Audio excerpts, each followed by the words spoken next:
So welcome. So what we thought with Riccardo and the other organizers, I'm not an organizer, I'm just to show for those of you who are perhaps not familiar with Git and the pull request cycle is how to contribute to Mathlib. At a certain point, you might find that you have a new theorem you want to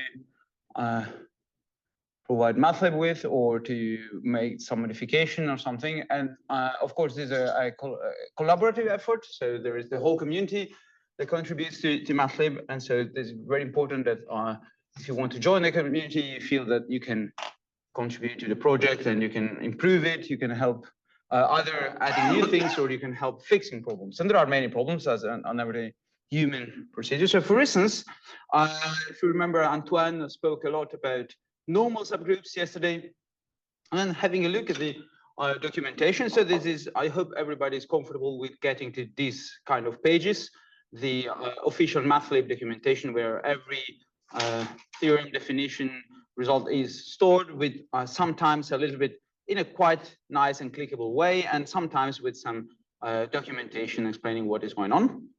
And then yesterday we realized that here the documentation speaking about what a normal subgroup is slightly wrong, because the subgroup is called H, both in the code. G is your group and H is a subgroup of G. And also in the first line, a subgroup is normal whenever n is H, then the conjugate of n is also in H. But then the quick way of saying this is that n is closed under conjugation, and of course this n must be an H. So what we thought about with Riccardo is that we are trying to, I will open a pull request modifying these, and he will, and together we will see how this whole thing goes. So first of all, you need a GitHub account. So I hope that who doesn't have a GitHub account yet? Oh, that's great news. Who hasn't got a Zulip account yet? Perfect. Who hasn't opened a PR already? Because then in that case, I can just sit down. If all of you have already opened a PR. What is a PR? People don't know what a PR is. Yeah, does everybody know what a PR is? Okay, good news. Now, because I mean, if you knew, exactly, then it would be great. My task would be over. So at least there is something I can tell you about. So a PR is a pull request. So for reasons that I don't want to go inside now, think you are pushing things to Mathlib, and you call this a pull request. We forget about the problem. It's called a pull request. If you want to think that PR means a push request, feel free to think so. It's just not a well, you're asking the maintainers to pull what you've done into. Yes, I know, but still, I agree. There are good reasons. But you push. You push, so you can also requesting to be able to push, but they are requesting. Oh, okay, whatever. You push your work to the cloud, and then you say, maintainers, could you pull my work into the library? Exactly. Okay, so first of all, there is a guide which is maintained at this address. So this address you can probably obtain by typing Mathlib community. Then you end up mathematics in Lean. This is the main landing page of the community web page. And if you go down, there is contributing on the left. And in contributing, you have pull request lifecycle. Okay, there are the instructions. And what I'm going to do now is to follow these instructions to open a pull request and to see how pull requests work. So again, pull request is a way of proposing a modification to the library. So the basic things here are a description of what follows, so you can ignore it. And the typical workflow is as follows. So first of all, we need to fork Mathlib. So fork Mathlib means creating a somewhat parallel copy of Mathlib that we will be able to modify, to play with, to destroy, and all this without destroying the official repository. So it's a copy that we can do whatever we want with. And so how to do so? Well, first of all, it's written. You need to go here and click fork on the top right. So let's open this in a new tab. Okay, here on the top right, you have fork. And so you can fork. So now the problem is that it so happens that I already have forks for evident reasons because I work on this, but I will pretend I don't have any copy, so I can click fork. Okay. So this is the page where you land. The owner of this fork will be you, because this will be your own copy. Well, I am lucky enough to have 2 GitHub accounts. So I can use the other one. And the repository name, in principle, you are free to change it. The whole guide is written thinking that you will not change it. So if you want to change this name, then keep in mind that you have to modify the whole guide. So as a first trial, perhaps just use as good name Mathlib 4, which is the official recommendation from the instruction website. Okay, Mathlib 4. Description optional. I don't care. Copy the master branch. It is default. We don't change the default setting. We're all good. I click create fork. Takes a while, not so long in principle. Okay, I have a new fork. Now let's go back to what the instructions say. The instructions say, okay, your fork is here. It's not clear perhaps what it means that your fork is somewhere, but the important point here is that you want to make a local copy of the repository. So meaning that you want to now download on your computer. The whole point is that you want to make these modifications, perhaps in VS Code or something. So you want to now obtain a version of this thing on your computer. And this is what you need to do. So type these 3 lines. So I do, yep. This is wrong. I think that this is not fully updated for the new workflow. This is gonna. Yes.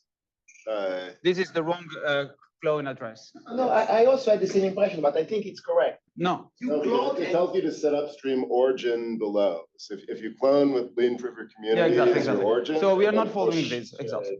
Origin, it's going to try to push to. So we are taking the address from here. Yeah. This has changed in the last week. Yeah. Right? Yeah. So this will change in a minute. So let me go on. So now we have this fork. Can we make a pull request to this? Yeah. So, but this is another repo. This is another repo. So it's a complete. It's not the same repo as Mathlib. So we make 2 pull requests at the same time. So okay. So now we have created this online copy of Mathlib. We want to get a local one. So I am, as you see, I'm on Windows, but it doesn't change a lot. I think you need somewhere, for instance, I'm creating it on the desktop, which is probably not the best idea. The problem is that my personal lean folder already has a copy of Mathlib. I don't want to find 17 of them. So Filippo, you are just on the wrong page. It's Git guide for Mathlib for contributors. The second one, yeah. I don't know why there is still the first one. We should remove it, yeah. But all the rest is correct. No, but is it very important? Is it really important? I mean, I can just explain how is it. I mean, you see it's written in the word. There is a description of what you just did, fork and stuff like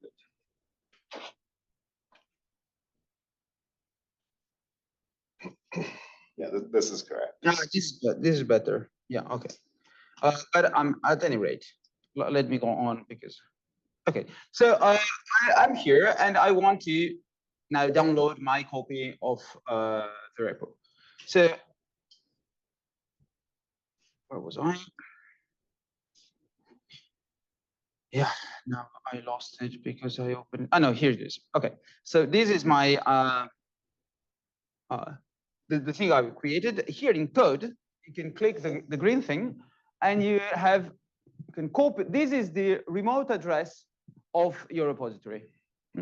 So you can simply copy it by clicking on your copy icon, and then you do a git clone, and then sorry, you passed without the 6. The address I had before.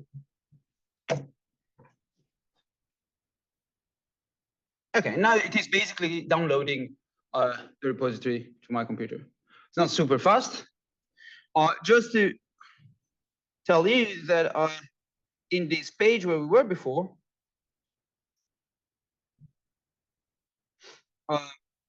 here the command I typed was exactly this first one, git clone. The problem is that the address I inputted it was slightly different. It was the one that I've copied from my page here.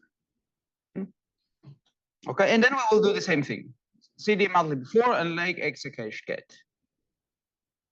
Well, the lake exacache get will not be, well, yeah, we'll do it at any rate. So now it's taking a while. It's very strange. There's no Wi-Fi. Yeah, the Wi-Fi is sometimes not super optimal. That lake execution get will take. They will take 17 hours. Yeah, I know. Are there questions so far? Oh, good. Yeah. Could you please open to the directions so that I can reread them? Or give the you want to reread the directions, Oh, sorry. but maybe it's better to just give everyone the link so they can all read it on their own. So how did you find this link? How to find this link? So You lean prover community or something? let me open Zulip and I can send it in the meanwhile.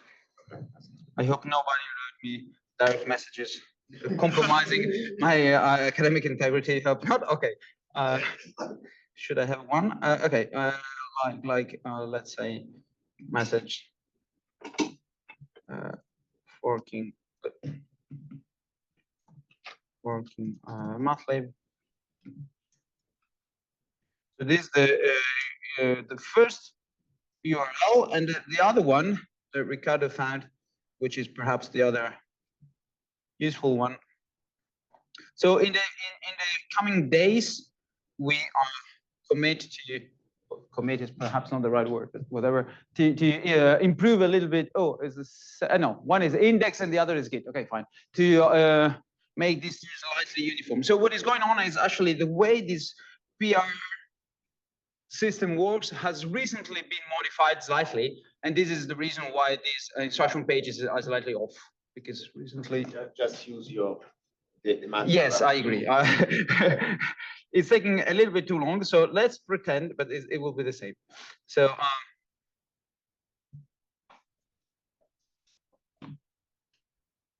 okay, after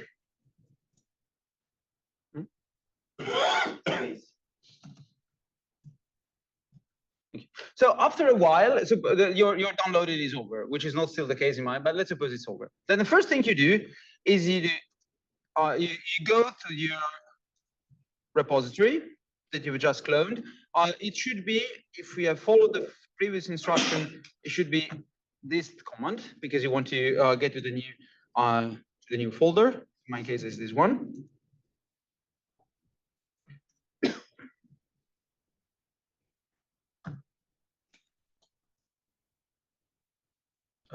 Four. Mathlib Was 4. there a 4? Okay, good. Think. Okay.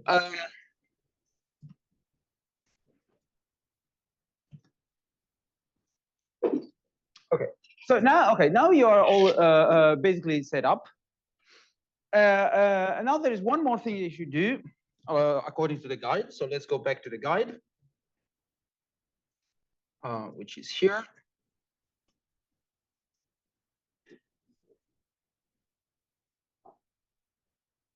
All this is useless. Why all? Okay.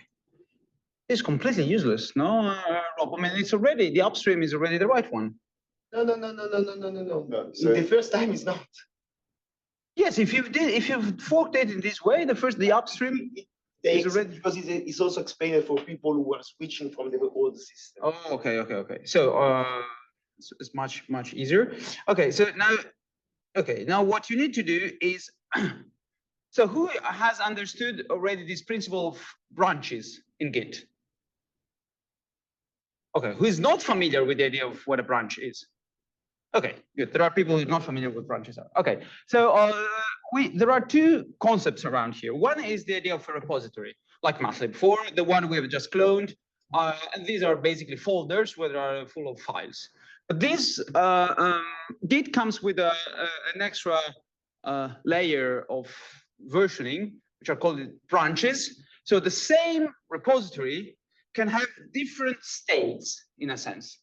You can have a master, the main usual state, but then each user, so you in particular, you can create a new branch, which is a new version of the main repository, where you can modify files, you can make experiments, you can add a file, you can delete a file, you can change something, you can, for instance, modify the doc, without changing the original main version of the repositories. And then people can, like you or other people, can try to compare the two branches. If they're happy with your modifications, they can merge your modifications into the master branch, which keeps on being the official ones.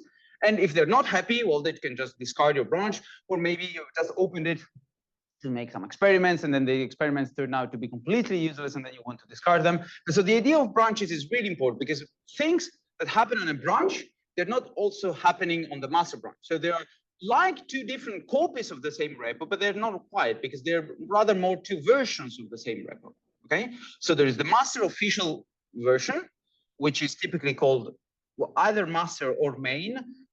For Mathlib, it's called master. And this is why here I have this green master here. So what this line means is that, okay, I'm in my local folder, I'm on my desktop in my lean folder in the phi Mathlib for Git repo on the master branch.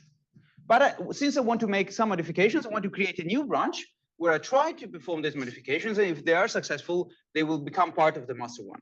Okay, so what we need to do now is to create a new branch where we will modify this documentation about normal subgroup. And then we will propose that these modifications be merged. Okay, so and to do so, we can once more follow the instructions here. So you can do it by VS Code. I can also do it by VS Code, whatever. I can show you two ways of doing it.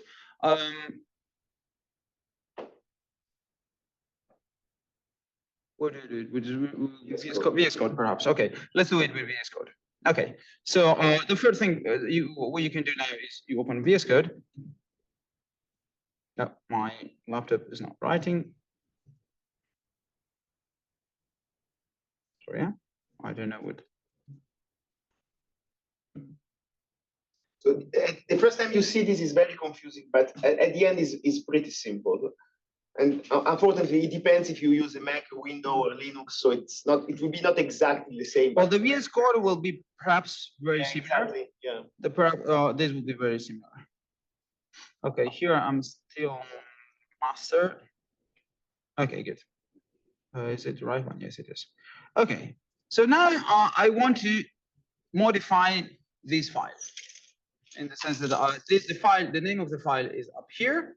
And at a certain point, there will be this subgroup.normal whose doc string I want to modify. So first of all, what I can do is I can look for the file. So the file was in Algebra, Mathlib, Algebra, what was it? Mathlib, Algebra, group, subgroups. So F group, then point was semicolon subgroup. Then there was something else, defs, okay.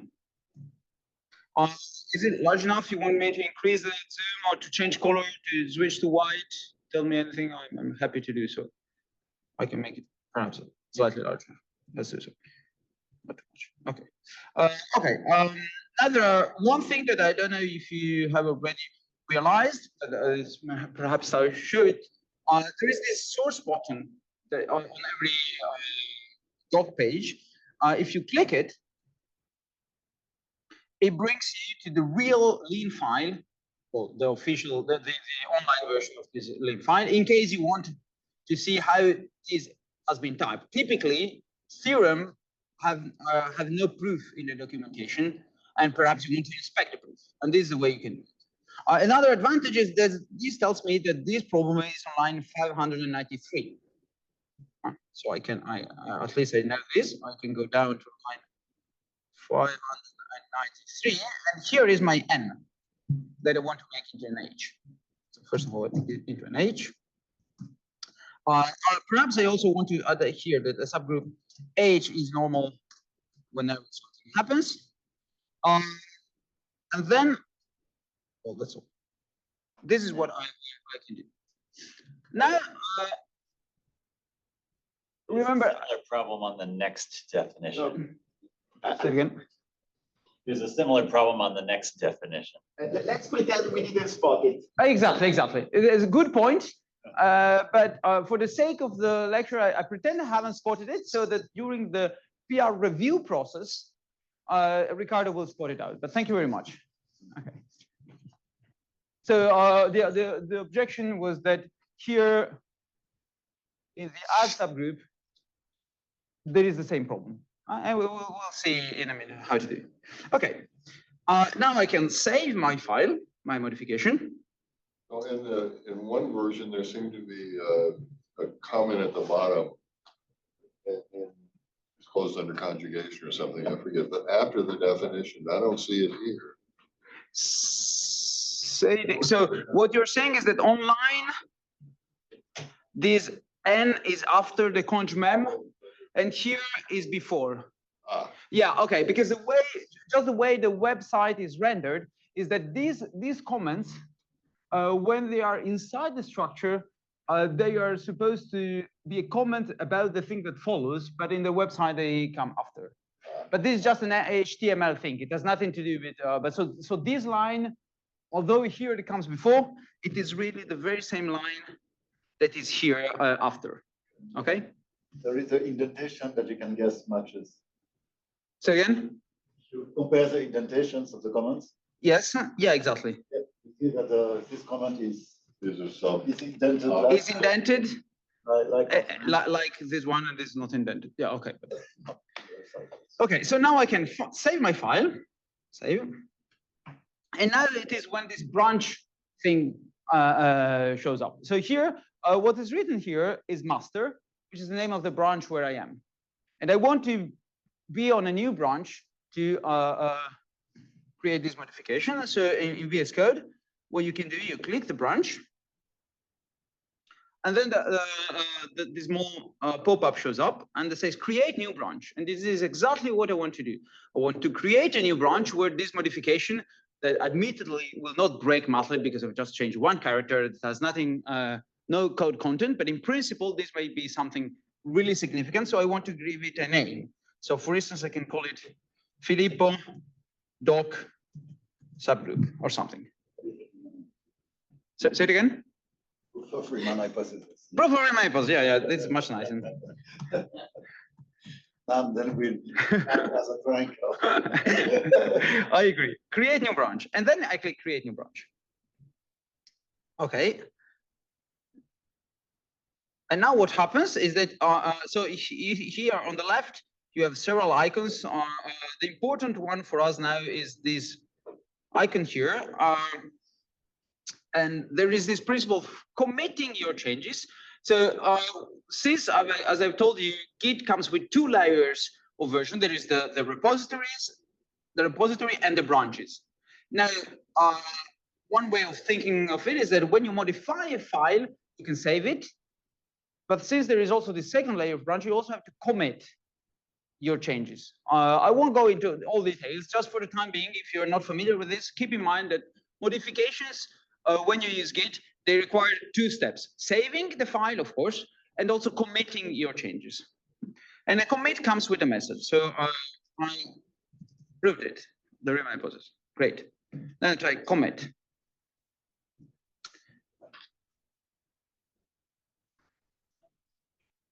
Okay, and then you have this publish branch, and you click on publish branch. And now you have to choose between the two, and it is origin that you have to pick. So, but we can why? I mean, this is not magic. So let's have a look at what the options are. So if you look at the two URLs, the first one is GitHub, file Nuccio is my name, and this is the name of this repository. The second one forget it's called upstream, is github.com limprover community Mathlib fork. So this is the official repository. So this is not the fork. The very first step we did was creating a new fork, and all these procedures are taking place in the fork. So the point is, do we want this new branch to be a branch of the forked repository, or do we want this new branch to be a branch of the official repository? Well, if you wanted it to be a branch of the official repository, there was no point in forking. The whole reason why we forked it is because we want to work on our fork, make all our modifications there, and compare our branches on the fork with the official one. So the thing we need to click is the first one, and it's publishing. If you click the wrong one, it will just not work. Yeah, exactly. Exactly. You don't run any risk. You don't have rights to publish your branch on the official repository. So if you try, it will just get a failure. Why does it go up? What showed up here is No, why does, if the second option doesn't work, why does GitHub still provide you? because in principle, the reason why you cannot push to this other Mathlib thing is that this repository has branch protection rules. So it prevents random users all over the world to publish it. But VS Code doesn't know it at this level. So in principle, you could be able to publish in that branch. But then there are protection rules specific to that repository that prevent you to do. So VS Code does know and tells you, well, there are two options. Because the point is that this fork, as I told you, it comes with, in a sense, a sibling, which is the original thing. And there might be options to publish the branch either on the fork or on the original one. And in some projects, it makes more sense to do one. In some projects, some software development projects makes more sense to do one or the other. Okay. So how, If you follow the official guide, it doesn't show up. then how do you communicate with the original? And now we're going to switch. Now we're going to switch. If you follow the guide, I think it will not. It doesn't ask you to. But the whole point is that you work everything on the fork, and now we are comparing a branch on the fork with the official branch on the other repo. The fact that they are on different forks doesn't prevent you from comparing them. Okay. Okay. Now we have. So now there was here a small thing that unfortunately disappeared. It's not very serious, but there was VS Code was asking me whether I wanted to open a pull request. So it was already proposing me to open a pull request. But now we have discussed for 30 seconds, and so it was this small window here. It disappeared. So what you can do is go online again and go to your branch, which you remember is not this one, because this one is the one that I was trying to make work. And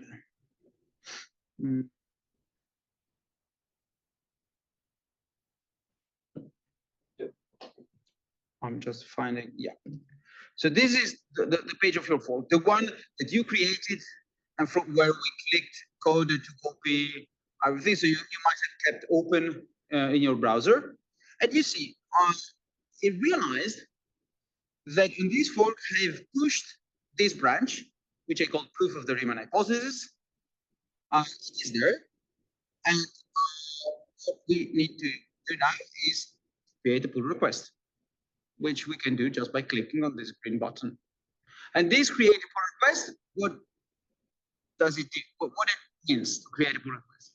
So let's try to have in mind what we are doing. So we have this forked repo, we have this branch where we have done this modification, and now we are trying to compare this modification with the master branch on the master repository, because this is where the official documentation is. Okay? So we are trying to compare these two branches. They are both in different repositories, but this is not a big problem because the second repository is a sibling as a fork of the first one. Okay, now open a pull request. So when you click, it brings you to open a pull request.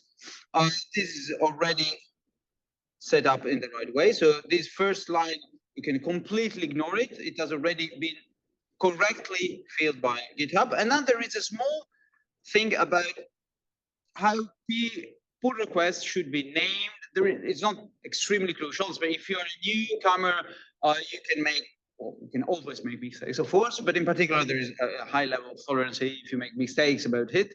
But just to let you observe, always in this legal community webpage, there is a naming convention. Is it no, in the, where is it? Making, yeah, commit conventions. So again, in your how to contribute to Mathlib, just making a request, and the title, there is this point, the title and description should follow our commit conventions. So there are some conventions that we want users, well, we would prefer users to use when they make these contributions. Once more, if the first time you make this, you can forget about it, write whatever we want, and little by little, we'll tell you we'd like, we prefer to have it done. So for instance, this case is,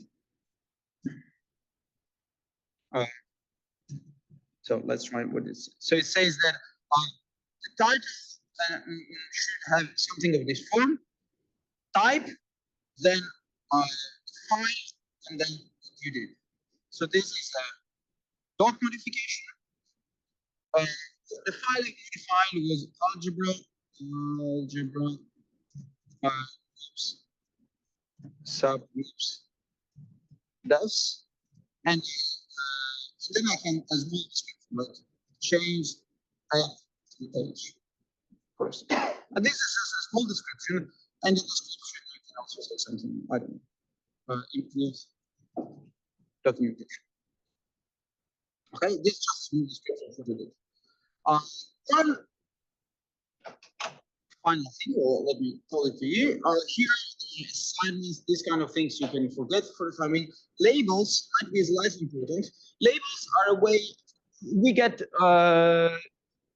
dozens, perhaps hundreds of PRs a day, exaggerating, dozens of PRs a day. I don't know, something like this. So in order for the maintainer team to be able to sort and to triage these PRs, there is a labeling system that helps people know whether this is something speaking about algebra or topology or analysis, so that the most relevant reviewers and maintainers can have a look at this. It is perhaps something that has to do with, I don't know, the Infinity Cosmos project, whatever the Infinity Cosmos project is. There is someone who has to do with formalize theorem. So there is this idea of assigning labels to PR so that people know what we are speaking about. And there is one which is called documentation. If you click on documentation, it will show up. And so people will know that this does nothing to the code, only does something to the documentation. It helps for the reviewing principle. And then you can create a pull request. Okay, now the pull request is on, it exists. I've made out my pull request to thing, and now Riccardo. You can even ask my review. Okay, I can ask. No, not on. Doesn't matter. For okay.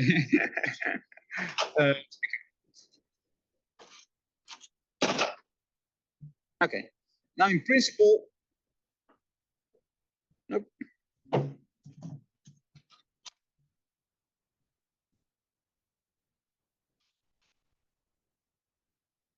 Okay, now in principle, Riccardo should have received an email or a message telling him, oh, please, someone has this pull request and they think that you are the right reviewer. Feel free to ignore this message if you have no idea who might be the reviewer. If you open a pull request and you have been here at this workshop this week and you want either Alex or either one or some of us to review it, please don't hesitate. You can just request our review. We will have a look. Perhaps we have discussed about something we are doing and you want us to remember the discussion we had and this kind of things. Okay, now Riccardo is, are you ready? Okay, now, okay. So what Riccardo observed is that, as was remarked, the documentation of Algebra normal also needs to be fixed. But can you just modify the file a little bit? So I pull. Can, but No, okay, it doesn't matter. no. The point is that you should do it.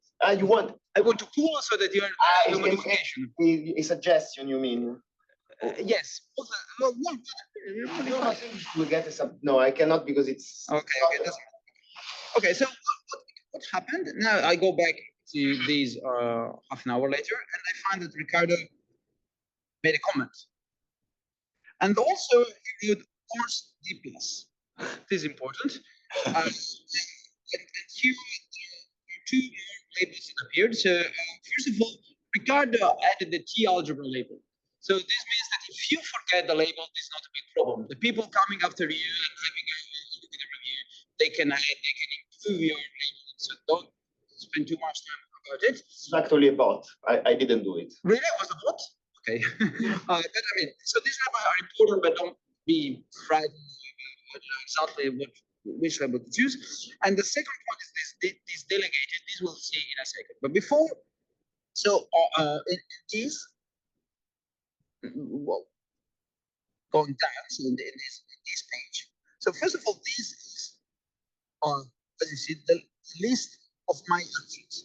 This is the first commit I did. I called it approved it. Then I added documentation. Then I requested a review from Anne. If you remember, I said, oh, poor Anne, I made a mistake. Then I also requested a review from Riccardo. So all these are my actions. Now Riccardo, he made a comment, say, oh, I'm sorry, that this also needs to be fixed. So what I do is I go back to my file, and I subgroup page is no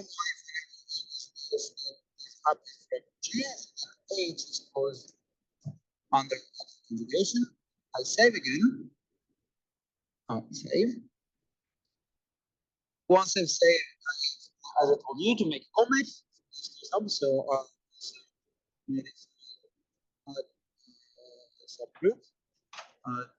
subgroup, comment.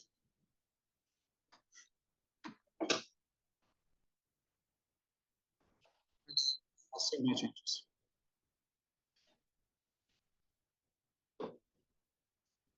This is done. While.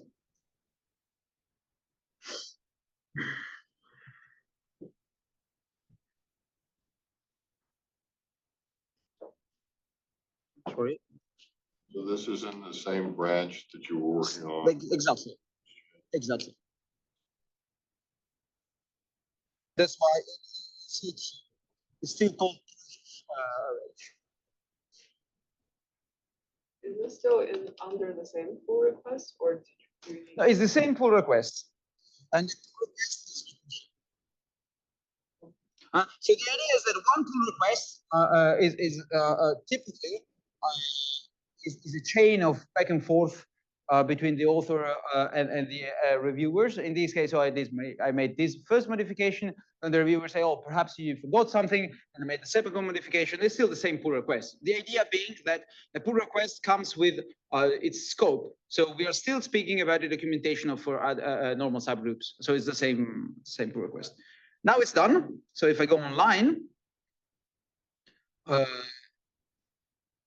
refresh my page. I don't merge it. I proved it. Okay. Okay. So what is this delegated now? I don't do anything. No, I left another comment. Oh, okay. Oh, yes. Okay, great. So what happened here is that the additive subgroup. Okay. The classical name. So in this file, well, at any rate, let's go what happened. So I go online. I see my second thing, which is also modified subgroup. And then there is another comment by Riccardo, who's like, well, actually, additive subgroups, they're typically called A, not G. The convention is that we call G multiplicative groups and we call A additive groups. Of course, it's not crucial, but he observed that in documentation, not only there was a problem about H being the subgroup, but also it should not be for every G in G, but it should be for every G in A. And this one, instead of writing me, oh, why don't you do so? He suggested a change. It means that he suggested that I directly apply this modification. This is much easier because I don't have to go back and reopen this code and perform it myself. I can just click on commit suggestion. So the suggestion is there. I can just immediately just click commit change, and it is applying this modification. So now the status of the file is that there is my modifier subgroup, and there is also this modification by my Riccardo. So very often when you open a pull request, you will see comments in two forms. Either, oh, you're doing this plain text, you're doing this, this, and that, but I think that you should rather do that and that because this is what we do, blah, blah, blah. And sometimes there are direct suggestions to your code, like what Riccardo did, and they are much, in a sense, they're much easier. You just have to click on the green button and you accept them. On the other hand, my suggestion is to have a look at what they contain, because perhaps they contain useful information, like good code styling. Sometimes is just suggested by saying, oh, instead of writing these, you could write that. So have a look at the suggestion, then of course you can commit it. So once you committed the suggestion, where does the change live? Does it? So the change is already, if you go up, you have files changed here. So I can click on the files changed. And you see what it, so this is a very condensed, it's pretty well done because you see, it starts in line 588 because it realizes that nothing changed between line 1 and 587. So it doesn't show this thing up and just shows these 20 or something lines where some changes took place. So these first ones, these are my first changes. So I added the age and I changed the age. So this was my first commit. This was my second commit, this age here, and this age here. And this thing here is the commit suggested by Riccardo. But they all show together. Which fork and which branch? You should think that there are 3 versions of Mathlib. The one on your computer, the one on your GitHub, and the official one. And so you are asking to modify the official one. So essentially ignore the official one except for the fact that you open the pull request. And now this modification is only in your GitHub, but it's not on your computer. If you want to have it on your computer, you have to pull it. Exactly. So what happened now exactly is that this modification took place on my fork online, and as you see, this is my local version. This is still called G. So what I can do now is to pull. And so to pull, I can click on this thing, and you will see this G should turn into an A as soon as this will stop spinning. If it will ever stop spinning. Yes, you see now there is a 1. So it realized that there is one commit online that needed to be downloaded, and now this G is an A. Okay, so now both the online version of my fork and my local version of my fork, they're on sync. Okay, and then I can go back here to my conversation. And so now actually what happens is that I can, so on a normal PR, at this stage, there will be the maintainer who comes back and they say, okay, I really believe all these make sense, and let me merge your modifications into Mathlib. So what Riccardo did, he delegated me. Delegated means that he considers that the changes here were sufficiently minor, or at any rate that he had sufficient deep scrutiny of what I did, that he thinks that I can merge it. But this doesn't mean that he made a maintainer of me. It just made for this PR, I have the rights of merging this to Mathlib. And the way to do so is to look at this. Yes, at this message here that says Nuccio, which is me, can now approve this pull request. Normally, this is something only maintainers can do, but sometimes they delegate this. And to approve and merge a pull request, simply reply with Bors R+. What does it mean? Well, it means that I simply reply. Can you say that you should usually wait for having all the? Yes, exactly. Yes. So there is this. So what happens is that each time you propose a pull request, or each time you push something to a branch, there is a continuous integration that tries to compile the whole Mathlib in order to check that you have not introduced bugs. So bugs in the sense that you might have broken the code. And the problem is that you, if you're working locally on one file, and you change one definition, then perhaps your file works perfectly. But there is another file in the library that you are not checking that will not compile anymore. And these you don't see unless you try to compile the whole Mathlib locally on your website. And this on your laptop. This is what is happening now. What is happening now is that a server, a GitHub server, is compiling the whole Mathlib to see whether your changes affected the whole Mathlib, the whole project. Now, of course, when you do it with documentations, typically it never happens, but who knows? And so this is what these some checks haven't completed yet means. It means, oh, okay, continuous integration, it is building the whole thing. So in principle, even, not in principle, even once you've been delegated, don't type Bors R plus before the end of this check. You're not going to break Mathlib. Exactly. There is still another final check, but please wait for it to have all the green checks for technical reasons. Exactly. So it's if you want is an etiquette rather than a strict thing. If you don't do it, you won't destroy it.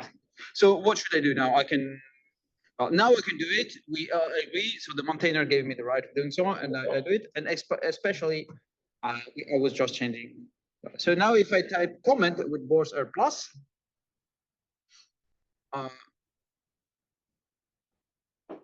okay, I commented it, and Now Bors is doing something. Bors is doing something. Takes a while. Yes. Bors is doing something here, and there should be another label. Not yet. Okay, but at any rate, this is the end of the story.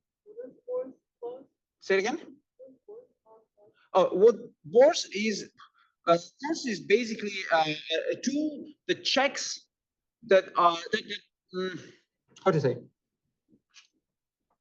Is a bot that is modifying a Mathlib, is moving your modification to Mathlib, and it does several stuff, including checking that everything still works. So this is why we never write git push. That is the usual way of changing a GitHub repository, but we use this bot because this bot checks every time that. It's the point that we want to avoid that I push, he pushes, and now our two modifications are not compatible, and so Mathlib is broken. And Bors takes care of this. Yeah, so it's a lifeguard. It's a way of merging modifications to Mathlib in a safer way. We ended up calling Bors like a friend, but in principle, it's not a person. We still believe it's not a person, but yeah, okay, and that's all. Okay, so now when we're gonna have a coffee, and after the coffee will be done. I think. Yeah, exactly. We can have a coffee. So now it's taking a lot of time because you see, Filippo modified the file that defined subgroups. So of course, he didn't really modify it, but I mean, he didn't modify the math, but he modified something. And so Lin now is saying, well, I have to check that everywhere this file is used, everything is still works. And this file is super basic because it contains the definition of subgroups. So this is why it's taking time. Can you click on the 3 dots? No, the second one. Oh, yeah, this integration. I don't. Can you see it or not? If you go down, yeah, you see, he's recompiling the whole math. So there are. This is the thing that many of you witnessed on the first day when you were not downloading the cache, and you were saying your laptop is saying, "Oh, I'm trying to compile the 4,439th file in." The problem is that okay. So the advantage here is that the Git server is much faster than your laptop. So it is basically compiling 1 file a second or something. Your laptop was taking 30 seconds a file, so it would have taken days. But so this will soon be over. I mean, it has already done more than 4,400 files. So we suppose.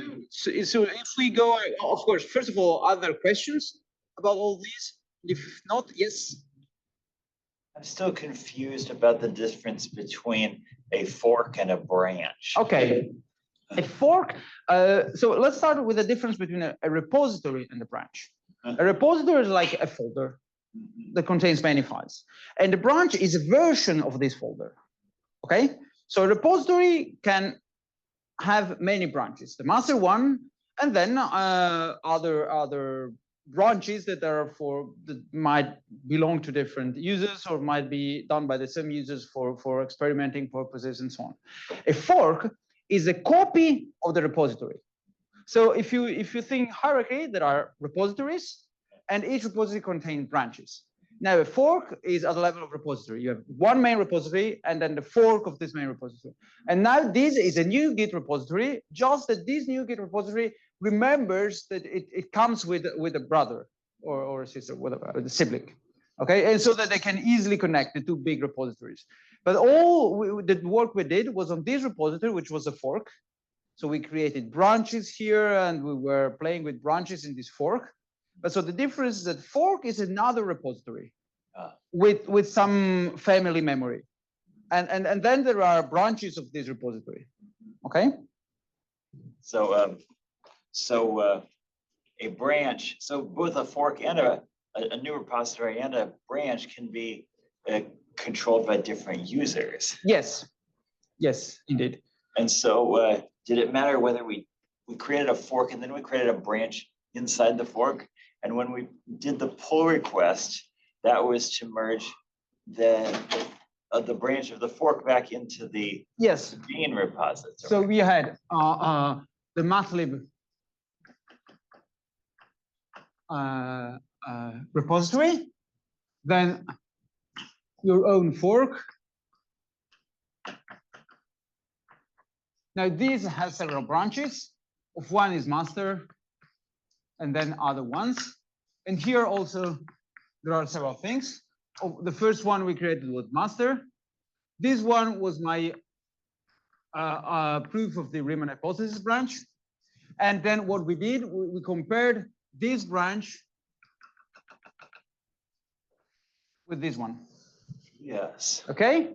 And then it was approved, and so it got merged. And this is where the family memory plays a role, because you're really comparing a branch on a fork with the branch on the master, but they remember they belong to the same family in a sense. Okay, so this is a child of the other one. So if you're wondering why are we getting into this forking business, it's basically for security reasons. Okay, so your own fork is really your fork. So here you are free to do whatever you want, to do all crazy experiments, to also commit to this own fork a TXT file with your personal password for your bank account. You can do whatever you want. This is your thing.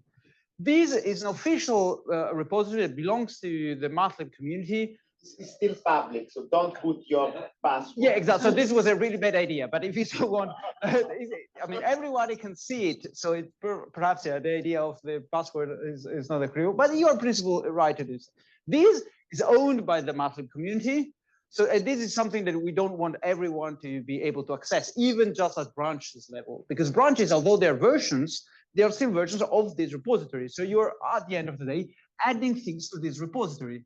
This is something we don't want to do. So this is protected, and this is your garden where you can do all your gardening as you want. Okay. So at any point in the process, did we create a branch of Mathlib? A branch of so Mathlib. You say it has other branches, but yeah, no, we haven't. No. Like these things, no, we have not created branches inside the Mathlib repository. No, we have not. Okay. Who uses those branches?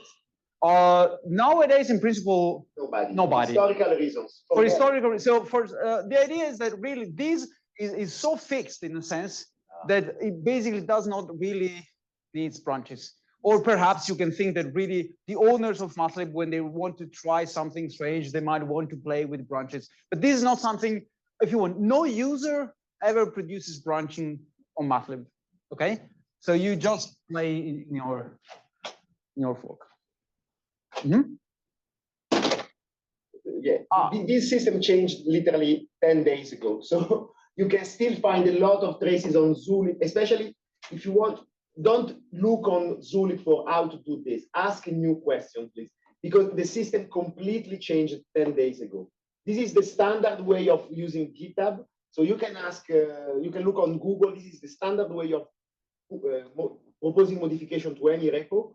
But until 10 days ago, we used it for, again, technical reasons, a completely different system. So now it's the standard thing. Just beware that all the explanations on Zulip are really outdated. And especially they address people who were used to do things in a different way. Yeah. So instead of explaining how things work, they try how to patch things that don't work anymore. But this is the standard, okay? Other questions or doubts or yeah? So the old way was exactly to make branches within Mathlib, just like in Dust. Exactly. Yeah, exactly. The old way was there were no forks. We were all playing from Mathlib and creating branches there, but there were issues there. It was not the right way to do.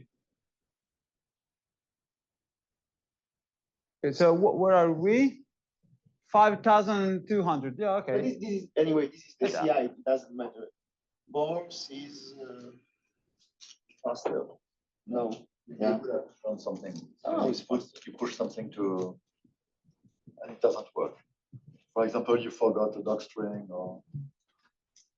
No, of course. I mean, now this bot called Bors is doing some checks before merging. Merging it means including the modification into Mathlib. So now Bors is checking that everything is fine, and at the end it will merge the modification.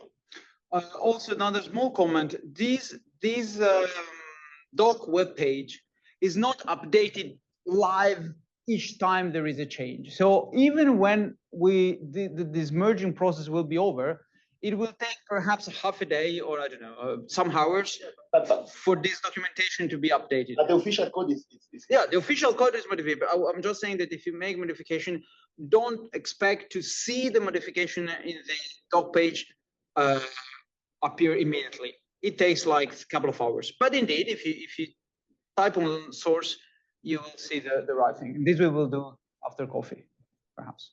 Yeah. All good? Good. And you are more than welcome to propose a small modification to Mathlib. So it's really a collaborative project. Yeah, exactly. So the don't be afraid. The first time it looks like a complicated system. It's not. You just have to get used to it. And don't be afraid of making mistakes. We have all been there. It's not a problem. Also, this thing about labels and the name of PRs, it is important to a certain extent. If you don't get it right, it's fine. And on the other hand, unfortunately, the experience is usually much slower than this. So you open your pull request and nobody, not because we are not interested, because we have a lot of pull requests. So very often it takes maybe days or even weeks before someone actually have a look at your pull request. We are sorry, but we have a lot of that. So did you show the Zulip channel for pull requests? No. So now that you are